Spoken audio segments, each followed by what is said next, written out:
அடையாளமாக விளங்குகின்ற மருதமடு அன்னையின் நூற்றாண்டு விழா நிகழ்வு ஜூன் மாதம் 23ஆம் தேதியிலிருந்து ஆரம்பித்து ஜூலை 2ஆம் 3ஆம் தேதிகளில் பெருவிழாவாக நடைபெற்று நிறைவு பெற இருக்கின்றது.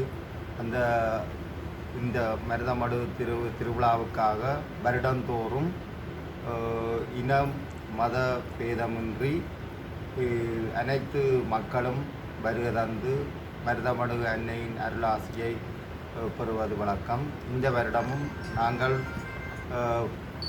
10 லட்சத்துக்கு மேற்பட்ட மக்களினை இந்த 2 வாரங்களிலும் நாங்கள் எதிர்பார்க்கின்றோம். எனவே அந்த மருதமடு ஆலய அந்த திருவிழா காலத்திலே இந்த திருவிழா நிகழ்வினை சிறப்பான முறையிலே கொண்டு நடாத்துவதற்குரிய ஏற்பாடுகள் சம்பந்தமாக எமது அதிவணக்கத்துக்குரிய பேராயர் அவர்களின் ஆசீர்வாதத்துடன் இன்று இந்த கூட்டம் இனிதே நடைபெற்று முடிந்திருக்கின்றது.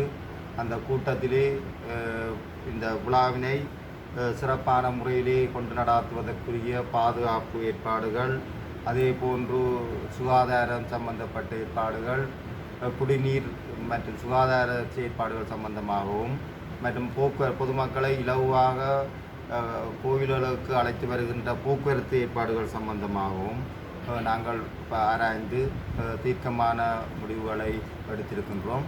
எனவே அந்த எடுக்கப்பட்ட தீர்மானங்களுக்கு அமைவாக இங்கே வருகின்ற அடியவர்களும் அதற்கு ஒத்துழைத்து இந்த மருதமடு அன்னையின் உற்சவம் திருவிழா சிறப்பாக இடம்பெற ஒத்துழைக்க வேண்டும் என்றும் இந்த சந்தர்ப்பத்திலே நாங்கள் கேட்டுக்கொள்கின்றோம்.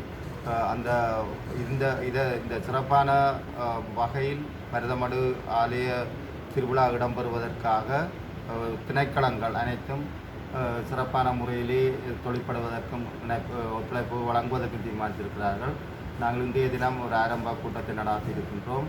அதனைத் தொடர்ந்து 26ஆம் தேதியிலும் 27ஆம் தேதி காலை 10 மணிக்கு இன்னொரு கூட்டத்தை மருதமடு ஆலயத்தில் ஒழுங்குபடுத்தி இருக்கின்றோம். அதிலும் நாங்கள் மேலதிகமாக உற்சவத்தை சிறப்பான முறையிலே கொண்டு நடத்துவதற்குரிய ஏற்பாட்டினை செய்திருக்கின்றோம். எனவே இந்த மருதமடு அன்னையின் திருவிழா நிகழ்வு சிறப்பாக நடைபெற அனைவரையும் ஒத்துழைப்பு வழங்குமாறு கேட்டு நிறைவு செய்கின்றேன். நன்றி.